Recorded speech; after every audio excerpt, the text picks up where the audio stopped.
नमस्कार, स्वागत है आप सबका हमारे खास कार्यक्रम में। मैं हूं कवीन सचान।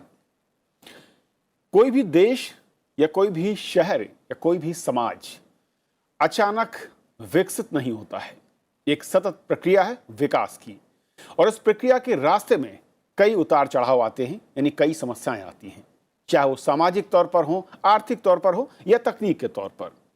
और इन समस्याओं को दूर करने के लिए ही शोध और रिसर्च का महत्वपूर्ण योगदान रहा है। न सिर्फ देश में बल्कि दुनिया में अलग अलग देशों में इसीलिए रिसर्च के लिए बहुत सारे फंड जुटाए जाते हैं और युवाओं को प्रोत्साहित किया जाता है। उसका मकसद होता है उस देश या उस इलाके से जुड़ी समस्याओं के हल को खोजना और उसके लिए नए रास्तों को तलाशना। भारत में भी रिसर्च के अगर हम पेपर्स देखें तो हर साल लाखों की संख्या में सबमिट किए जाते हैं, यानी कि हमारे युवा जो हायर एजुकेशन करने के बाद रिसर्च के क्षेत्र में आते हैं, शोध करते हैं और अपने पेपर सबमिट करते हैं। लेकिन अब उच्च शिक्षा मंत्रालय ने तय किया है कि रिसर्च में लोकल इश्यूज को शामिल किया जाए, यानी कि जो स्थानीय मुद्दे हैं, समस्याएं हैं, उन पर भी रिसर्च होनी चाहिए और वो स्थान विशेष को लेकर ज्यादा महत्वपूर्ण हो जाती है। इसका मकसद क्या है और इस बदलाव के साथ हम अचीव क्या करना चाहते हैं, और साथ ही इस अचीवमेंट के रास्ते की रुकावटें या अड़चनें क्या हो सकती हैं, इसे समझाएंगे हमारे साथ तीन बेहद खास मेहमान जो आज जुड़ रहे हैं। प्रोफेसर वी रामगोपाल राव साहब हैं, निदेशक हैं IIT दिल्ली से, सर स्वागत है। प्रोफेसर अभय करेंदकर हैं, निदेशक IIT कानपुर, आपका स्वागत है। प्रोफेसर नीलमा गुप्ता हैं, वाइस चांसलर हमारे साथ डॉक्टर हरि सिंह गौर विश्वविद्यालय, आपका भी मैम बहुत बहुत स्वागत। शुरुआत में करना चाहूंगा रामगोपाल राव साहब आपसे। IIT एक मैं कहूं कि जो प्रोमिनेंट संस्थान देश में है और इसका रिसर्च को लेकर बहुत ही एक लंबा इतिहास और बहुत ही ज्यादा वैल्यूएबल रोल रहा है। लेकिन जब हायर एजुकेशन मिनिस्ट्री ये सोचती है कि हमें रिसर्च के पैटर्न को थोड़ा सा लोकलाइज करना चाहिए, उसमें कुछ स्थानीय बड़े मुद्दों को शामिल करने की कोशिश होनी चाहिए, तो इस नजरिए को आप कैसे देखते हैं? और भारत जैसे देश में जहां पर एक बहुत ही ज्यादा असमानता न सिर्फ मैं कहूं कि समाज के नजरिए से, रिसोर्सेज के नजरिए से, बल्कि समस्याओं के नजरिए से भी है, वहां पर यह टूल किस तरीके से कारगर हो सकता है? ये एक अच्छी बात है। This is something that I think we need to be doing. अगर अगर आप देखेंगे प्रॉब्लम्स को सॉल्व करना है तो रिसर्च प्रॉब्लम्स मल्टी डिसिप्लिनरी हो जाते हैं, because if you want to solve any problem in the society you can not solve it using one single discipline. So multi disciplinarity अपने आप बहुत इंपॉर्टेंट हो जाता है वो चीज़ों में। और दूसरा चीज़ ये है कि even the funding models in the country today, if you look at the funding of research in the country, nobody gives us problems and funds. We go with our problems and seek funds from, let us say, Department of Science and Technology category. I think the funding models also need to change as we go along, because otherwise what happens is if Department of Science and Technology is the only, or Ministry of Science and Technology is the only agency which funds research in academia, then they are not connected with other ministries as much as they should, and they are not even for example connected with the grassroots kind of problems. In most of these funding agencies, it's the faculty members who go with their problems and then receive funding. So I think the solution to this also lies in the new education policy. So new education policy में National Research Foundation is one major aspect. In NRF, for example, they are saying that different ministries will pull in resources and these ministries will also provide problems. So that way you not only receive funding, but you are also told now this is a problem you need to solve with the help of this funding. I think that is what NRF is trying to achieve as part of the new education policy. And new education policy also talks about multidisciplinary universities, which is again very essential. For example, if you want to solve the farmers' problem, right, that doesn't fall under any one single discipline. It will require multiple disciplines to come together. Engineers and scientists need to work together in order to provide solutions to the farmers' problems. And true of even air quality in Delhi. that doesn't come under any single discipline. Multiple disciplines need to come together and solve that. So I think multidisciplinarity, the funding models, if they're also aligned with this vision, I think that can be a transformative sort of a thing for the country. Okay doctor Neelima, जिस तरीके से राव साहब कह रहे हैं कि तीन basic चीज़ें, एक तो ये कि फंडिंग को लेकर, दूसरा किस तरीके से इसको कोलैबोरेट किया जाए दूसरे संस्थानों के साथ में, लेकिन अगर मैं नई शिक्षा नीति को देखूं 2030 तक जहां पर बात हो रही है कि हर ज़िले में एक रिसर्च फाउंडेशन होगा, नेशनल रिसर्च फाउंडेशन का सेंटर होगा, लेकिन सवाल ये कि जो बात राव साहब ने कहा, फंड इश्यूज और साथ ही साथ वो टीम या वो यूथ जो इससे जुड़ना चाहता है, इन तीनों को अगर मिलाने की हम बात करें, क्या ये रास्ता बहुत आसान है या फिर इस रास्ते में चुनौतियां कहीं पहले से ज्यादा हैं अगर इनसे ब्रॉड या ग्राउंड लेवल तक ले जाना चाहते हैं? अब मैं समझती हूँ कि इसमें चुनौतियां काफी हैं, क्योंकि इस समय जो हमारा रिसर्च सिस्टम बेस्ड है वो हमारे क्षेत्र के आधार पर नहीं बेस्ड है। और सबसे पहले तो मैं शिक्षा विभाग को बधाई देना चाहती हूँ। शिक्षा मंत्रालय ने जो एक ये पहल की है कि हम लोग क्षेत्रीय शोध पर हम काम करें। जब हम क्षेत्रीय शोध की हम बात करते हैं, जैसे राव साहब ने कहा कि फंडिंग की बात है और हमें इससे यूथ को जोड़ने की बात है, तो यदि हम यूथ को जोड़ना चाहते हैं और हम कुछ क्षेत्रीय दिशा में हम लोग कुछ शोध करना चाहते हैं, तो सबसे पहले हमें ये मालूम करना होगा कि हमारे उस क्षेत्र में क्या चीज बहुत इंपॉर्टेंट है। यदि मान लीजिए मुरादाबाद की बात करें तो वहाँ पर ब्रास इंडस्ट्री बहुत इंपॉर्टेंट है, पीलीभीत में वहाँ की ये बहुत इंपॉर्टेंट है, बांसुरी वहाँ की इंपॉर्टेंट है, बरेली का मांझा बहुत इंपॉर्टेंट है, फर्नीचर इंपॉर्टेंट है, नागपुर में संतरे बहुत इंपॉर्टेंट हैं, जयपुर की एम्ब्रॉयडरी बहुत इंपॉर्टेंट है। तो जब तक हम लोग अपने क्षेत्र की खूबियां को नहीं जानिए, क्या होता क्या है कि हमारे क्षेत्र में जो भी फैसिलिटीज हैं या जो हमारे उत्पाद हैं उन पर हम लोग शोध नहीं कर रहे हैं, और हम लोग शोध किस चीज पर कर रहे हैं जो ज्यादा एकेडमिक है, जिससे कि हम अपने रिसर्च पब्लिकेशंस अच्छे कर सकें, जिससे कि हम अपना इम्पैक्ट फैक्टर बढ़ा सकें। लेकिन आज जरूरत है कि हम कैसे समाज के साथ जुड़ जाएं। और मैं इसमें ये भी कहना चाहूंगी कि जहां भारत सरकार कह रही है कि हम लोग को आत्मनिर्भर बनना है, तो यदि हमें आत्मनिर्भर बनना है तो एक तरफ जब हम बात कर रहे हैं फंडिंग की, तो मैं समझती हूँ कि यदि हम लोग समाज के साथ मिलकर शोध करेंगे और इन दिशाओं में करेंगे तो मुझे लगता है कि फंड्स तो अपने आप ही हम लोग जनरेट कर पाएंगे और ये एक पहल होगी आत्मनिर्भर भारत बनने में।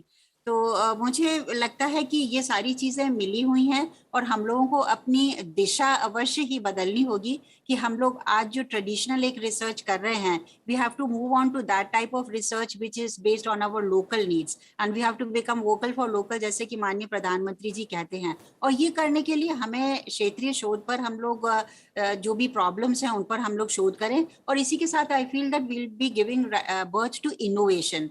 तो इनोवेशन, रिसर्च और क्षेत्रीय रिसर्च, आत्मनिर्भर भारत, हमें इस दिशा में यदि हमें जाना है तो हमें शोध भी इसी दिशा में करना पड़ेगा। ओके अभय जी, क्योंकि अगर मैं लोकल इश्यूज की बात करूं, चाहे वो आर्थिक तौर पर हो या फिर सामाजिक तौर पर हो, इनोवेशन के साथ साथ जब हम देश को नई ऊंचाइयों पर ले जाना चाहते हैं, लेकिन सवाल ये कि तीन बड़े फैक्टर नजर आते हैं मुझे, आप इसमें अगर कुछ ऐड ऑन करना चाहें। एक तो ये कि किस तरीके से जो प्रॉपर सेटअप है जहां पर यूथ को आप आकर्षित कर सकें, इनवाइट कर सकें कि वो रिसर्च में शामिल हो और ज्यादा संख्या में आए।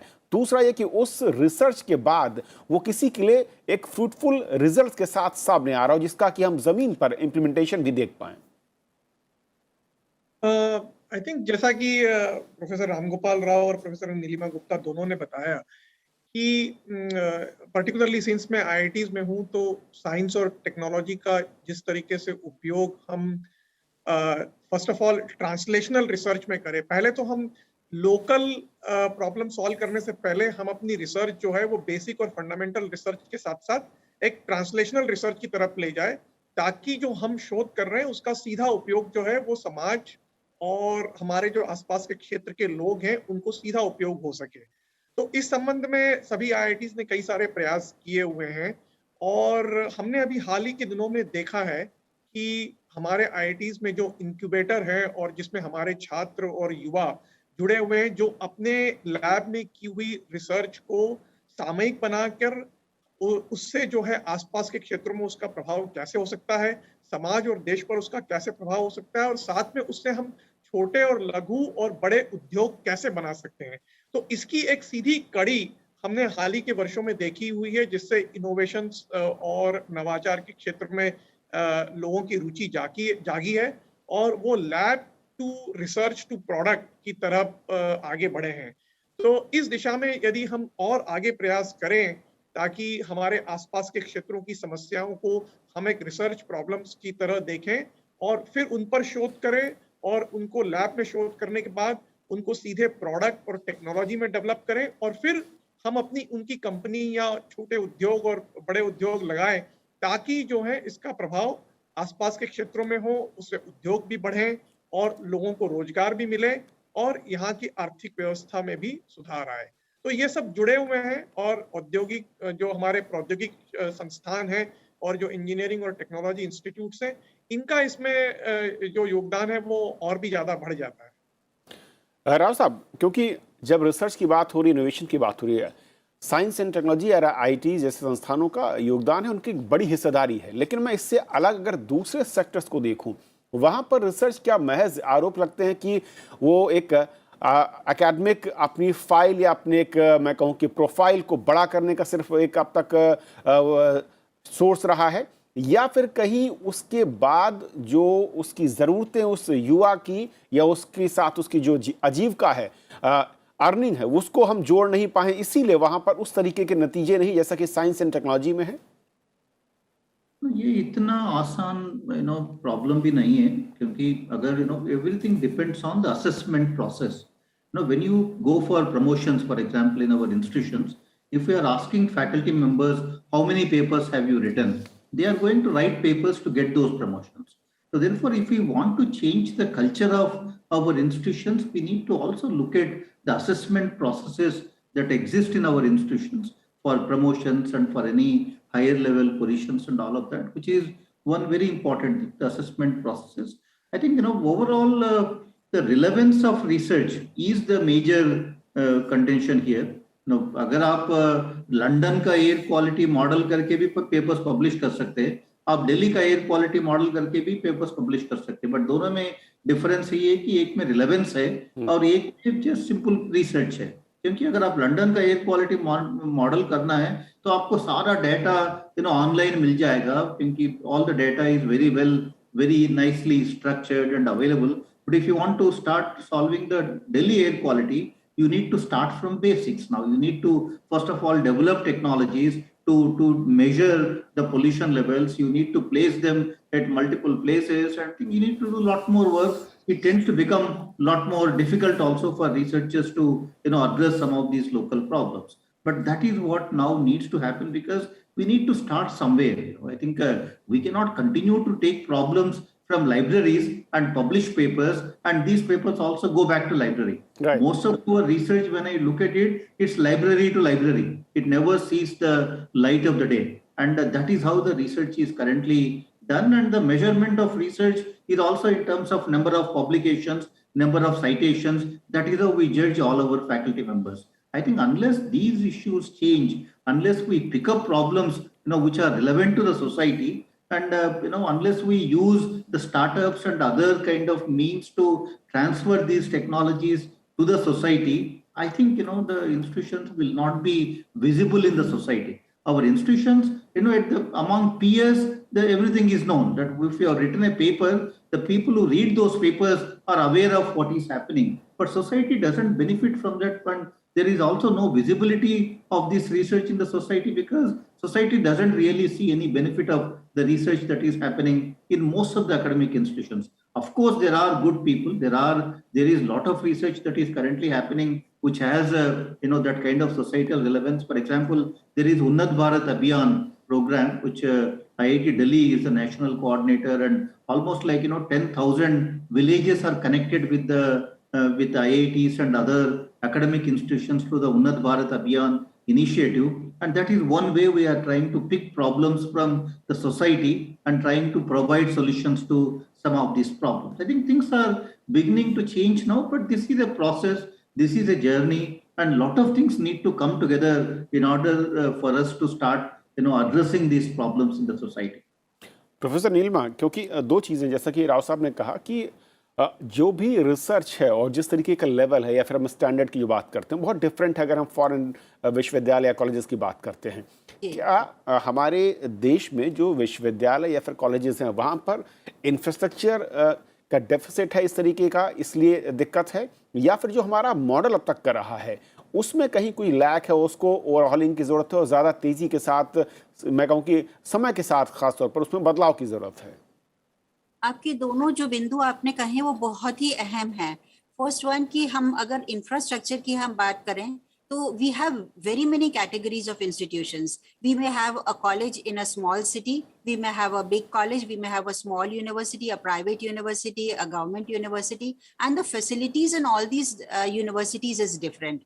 And I appreciate the idea of the national education policy which says that we should pool our facilities. तो मुझे लगता है कि यदि हमें अच्छा शोध करना है तो सबसे पहले मैंने ये पहले भी प्रस्ताव दिया है कुछ फोरम पर कि जितने भी हम लोग एक क्लस्टर बना सकते हैं। मान लीजिए हम एक जगह पर, चाहे वो छोटा कॉलेज हो चाहे वो बड़ी यूनिवर्सिटी हो, तो रिसर्च फैसिलिटीज को हम लोग को शेयर करना पड़ेगा जिससे कि हमारे बेनिफिशियरी सब लोग हो सके। तो पहला बिंदु तो ये है कि हम अपनी जितनी रिसर्च फैसिलिटीज हैं वो सबके लिए हम अवेलेबल कर दें जो अभी हमारे सिस्टम में नहीं है। We are confined to our own research facilities. We should have more of MOUs, we should have more of understanding with other institutes. फिर हम जो आप मॉडल बनाने की बात कर रहे हैं कि यदि हम कोई मॉडल बना लें इसके लिए, या कहें कि हम इस मॉडल पर अपने शोध को हम आधारित कर सकते हैं, तो मैं कहूंगी कि ये हमारा एक ट्रांजिशन का फेज है। जो राव साहब ने कहा उसी बात को मैं थोड़ा सा और आगे बढ़ाना चाहती हूँ कि हम एक तरफ तो हम बात कर रहे थे कि हम अपना इम्पैक्ट फैक्टर, अपना H इंडेक्स हम बढ़ाएंगे, दूसरी तरफ हम उस शोध की बात कर रहे हैं जो हम समाज से जुड़ जाएं। लेकिन अभी हमारे जो समाज से अगर जुड़कर हम जो शोध करते हैं उसका कोई भी एक क्रेडिटेशन नहीं है। तो लेकिन अगर भारत सरकार ऐसा सोचती है और जैसे शिक्षा मंत्रालय ने ये एक पहल की है और इस पहल में जो उनका एक और इनिशिएटिव है कि वो ट्रेनर्स को यहाँ लाने जा रहे हैं, जो ट्रेनर्स होंगे वो इन इंस्टीट्यूशंस में जाकर हेल्प करेंगे। और शायद जनवरी में ही 7 centre already they have been defined जहाँ पर ये ट्रेनिंग दी जाएगी। तो मैं समझती हूँ कि यदि ऐसे ट्रेनर्स और इंफ्रास्ट्रक्चर हमारे पास अवेलेबल हो जहां हम शेयरिंग फैसिलिटी के बेसिस पर हम लोग शोध कार्य करें, और इस तरह की ट्रेनर्स हम लोग अगर इंस्टीट्यूशंस में भेज पाएंगे जो इस बात को अहम तरीके से बता सकें कि यदि हम सोसाइटी बेस्ड हम रिसर्च करेंगे, यदि हम ऐसी रिसर्च करेंगे जो आज की हमारी मांग है, जैसे मान लीजिए हम आनंद की बात करें, वहां पर मिल्क प्रोडक्ट्स बहुत हैं, तो हम कितने लोग उस पर शोध कर रहे हैं एक्चुअली, तो हम देखेंगे कि बहुत कम लोग शोध कर रहे हैं। अलीगढ़ में हम जाए वहाँ लॉक्स बन रहे हैं, तो how many people are doing research? It is only a product. So on one hand we have production and on the other hand research. तो मैं समझती हूँ इन दोनों को जब तक हम, there won't be an amalgamation that we talk about research as well as production, small scale industries, large scale industries, miniature industries, कुछ भी हो, छोटे से छोटा भी व्यवसाय हो सकता है, लेकिन यदि वो शोध से जुड़ा हुआ है तो मैं समझती हूँ कि इस शोध के साथ हम लोग बहुत उत्कृष्ट तरीके से हम लोग ऐसा शोध हम कर पाएंगे जो समाज से भी जुड़ा हुआ होगा।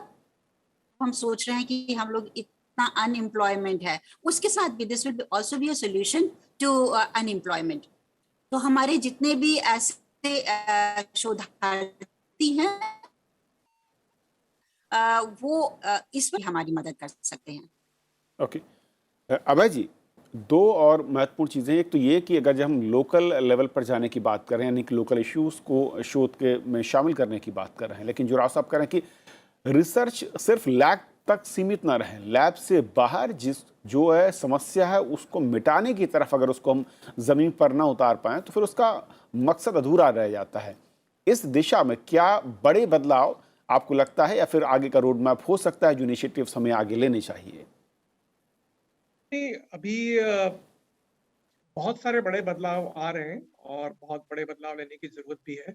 जैसा कि प्रोफेसर रामगोपाल राव ने भी कहा, हमारे राष्ट्रीय शिक्षा नीति में नेशनल रिसर्च फाउंडेशन की स्थापना की परिकल्पना की गई है। तो ऐसा नेशनल रिसर्च फाउंडेशन यदि बनता है तो इसका काफी दूरगामी प्रभाव पड़ेगा ये जो रिसर्च और इनोवेशंस को बढ़ावा देने के लिए। उसके साथ साथ कई प्रयास अभी पहले से ही किए गए हैं, जैसे सभी यूनिवर्सिटीज और IITs और अन्य संस्थानों में इंक्यूबेटर्स तो बनाए गए हैं जिनका मुख्य उद्देश्य जो है, जो इनोवेशन के क्षेत्र में इंक्यूबेटिव कंपनीज जो है उनको बढ़ावा देने के लिए है। तीसरा जो है कई सारे जो समाज और राष्ट्रीय महत्व की जो परियोजनाएं राज्य सरकार और भारत सरकार चला रही है, जैसे कि मैं आपको बताऊं कि हम IIT कानपुर जो है वो नेशनल क्लीन गंगा मिशन में एक नॉलेज पार्टनर है। हम जो है जो गंगा नदी और अर्थ गंगा रिवर बेसिन मैनेजमेंट में बहुत गहरे रूप से जुड़े हुए हैं। इस तरह के जो राष्ट्रीय महत्व की परियोजनाएं चल रही हैं जिसमें राज्य सरकारें भी काम कर रही है और राष्ट्र सरकारें भी काम कर रही है। आवश्यकता है कि ये जो हमारी शिक्षा संस्थान है और यूनिवर्सिटीज हैं और जो इंस्टीट्यूशंस हैं वो राज्य और राष्ट्र सरकारों के साथ मिलकर काम करे ताकि उनमें से कुछ शोध के विषय भी निकले, और यदि वो शोध के विषय निकलते हैं तो यहाँ पर जो रिसर्च स्कॉलर्स हैं और फैकल्टी हैं उनको रिसर्च प्रॉब्लम्स लेकर उन पर सॉल्व कर सकते हैं और उनसे जो सॉल्यूशंस निकलेगा उनको हम प्रैक्टिकली इम्प्लीमेंट भी कर सकते हैं इन परियोजनाओं में। तो इन सब समन्वय की जरूरत है, और जैसा कि मैंने बताया कि इस तरह की प्रोजेक्ट्स करने के लिए हमेशा फंडिंग की जरूरत रहती है, और आशा है कि चूंकि भारत सरकार और शिक्षा मंत्रालय इस पर काफी सीरियस है, तो आशा है कि इस संबंध में नेशनल रिसर्च फाउंडेशन का ये एक फोकस भी रहेगा कि जो हमारे समाज और राष्ट्र की जरूरतों की जो प्रोजेक्ट्स हैं उनको जो है व्यापक तौर पर फंडिंग की जाए। So I think this will actually lead to I should say, surge in the innovation which is relevant, as Professor Ram Gopal Rao also mentioned, that we do the research which is more relevant in the present context. Professor Rao, क्योंकि एक और issue जो आता है वो youth, जब जो researcher हैं खासतौर पर उनकी अगर समस्याओं पर आऊँ, क्योंकि वो ही मेन इसमें वो टूल हैं जो कि इस पूरे के पूरे रोल को आखिर तक ले जाने की कोशिश करते हैं, उनके नज़रिए से अगर देखें तो क्या रिसर्च के बाद उनके, मैं कहूँ कि इस्टेब्लिश होने या उनको फाइनेंशियली गेन या फिर एजुकेशनली उनको या करियर के लिहाज से वहाँ पर भी कुछ बदलाव या फिर उनको इंसेंटिव्स बढ़ाने या बदलने की ज़रूरत है? वो भी एक ये एक PhD थीसिस से आप एक प्रॉब्लम को टोटल सॉल्यूशन प्रोवाइड नहीं कर पाते। I think the faculty members need to play a very important role, because every faculty member will have a set of PhD students working with them, and these faculty members need to now orient their research more towards societal problems. In fact, if you look at it, there are 4 ways you can find a problem. One way you can find a problem is just go to library, search for a problem and solve it. That is one way. The second way is by observing issues in the society. उसके लिए आपको society connect improve करना पड़ता है. So that is the second thing that you are doing. The third thing is problems from industry. Now, when industries come and give you problems, tell us, what exactly they need, how to research, what problems they are facing. That is the third way you can find a problem. That is where industry academia connect also becomes very important. The fourth way you can find problems is by working with the strategic agencies. Now you have ISRO, you have DRDO, the national missions. In all of these, they are also looking for solutions to a variety of problems now. So connecting with the DRDO, connecting with ISRO, picking up problems which they are facing and then providing solutions. So I think these are the 4 ways one can find problems. Unfortunately, India may abhi, because the society connect is missing, the industry academia interactions are not as good as what one would have liked. And even the strategic agencies, because they are all doing their own research in their own laboratories, even that connect also is a little bit weaker. But I think, I should also tell you, things are changing now. And at IIT Delhi, for example, we have now a major connect with DRDO. We created a joint advanced technology center, and there are at least 100 faculty members here. The exact number is about 150 PhD students and about 95 faculty members who are involved in solving problems of DRDO, now which they are facing in terms of the defense requirements and all of that. I think these are the things that are changing right now. But I think over a period of time, I am sure many of these initiatives will have their impact in the society. And this is also the way even the American universities have made their name. In America, for example, in mid-19th century, they had what was known as the Morrill Act. The Morrill Act was a way they created these land grant universities through which they started connecting with the societal problems. And I think what happened in mid 19th century in the US is what I see now happening through NEP, through NRF, and through some of these initiatives now. Right, I think, time will really, make a difference in these. Professor Neelima, एक आखिरी सवाल है। जिस तरीके से doctor Rao बता रहे थे कि क्या जैसे साइंस की रिसर्च को लेकर आईटीज का टाई अप अलग अलग डीआरडीओ या इस तरह के संस्थानों के साथ हुआ है, क्या सोशल साइंस या फिर जो सामाजिक इश्यूज हैं उनको लेकर भी जो अलग अलग हमारी यूनिवर्सिटीज़ या कॉलेजेस हैं उनको अलग अलग डिपार्टमेंट के साथ टाई अप करने से एक बेहतर नतीजे हम दे पाएंगे? और जो बात हो रही है कि लैब से निकलकर जो फॉर्मूला है या फिर जो रिसर्च है वो ज़मीन पर लोगों का भला कर पाएगी? बिल्कुल, आप बिल्कुल सही कह रहे हैं और इस तरह का टाई अप बहुत ज़रूरी है।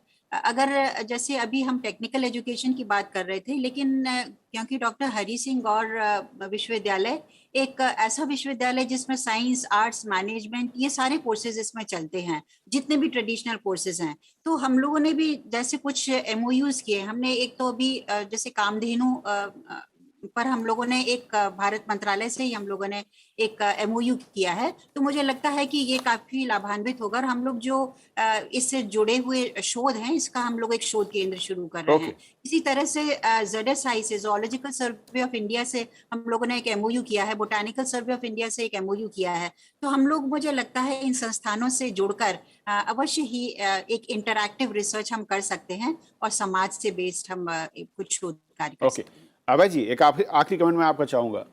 लिंकेज विद अलग अलग जो इश्यूज हैं या डिपार्टमेंट है उनके साथ कॉलेजेस और यूनिवर्सिटीज़ को करना चाहिए, उसके बाद हम आगे बढ़ें? यस, बिल्कुल बिल्कुल, उनसे बिल्कुल जरूरी है। जब तक हम जो डिफरेंट इंडस्ट्रीज हैं, डिफरेंट गवर्नमेंट डिपार्टमेंट्स हैं या मंत्रालय हैं या समाज है और हमारे जो दूसरे शोध संस्थान हैं और दूसरे यूनिवर्सिटीज हैं, उनके साथ जब तक हम कोलैबोरेट नहीं करेंगे तब तक एक इम्पैक्टफुल रिसर्च जो कि रिलेवेंट है वो करना मुश्किल है। और तो इसलिए बहुत जरूरी है कि हम सभी कोलैबोरेटिव रिसर्च करें, इंडस्ट्री के साथ, समाज के साथ, गवर्नमेंट्स के साथ और दूसरे रिसर्च संस्थानों के साथ। बहुत बहुत शुक्रिया आप तीनों मेहमानों का हमारे साथ इस मसले पर जुड़ने के लिए और अपने विचार रखने के लिए। आज फिलहाल इतना ही। नमस्कार।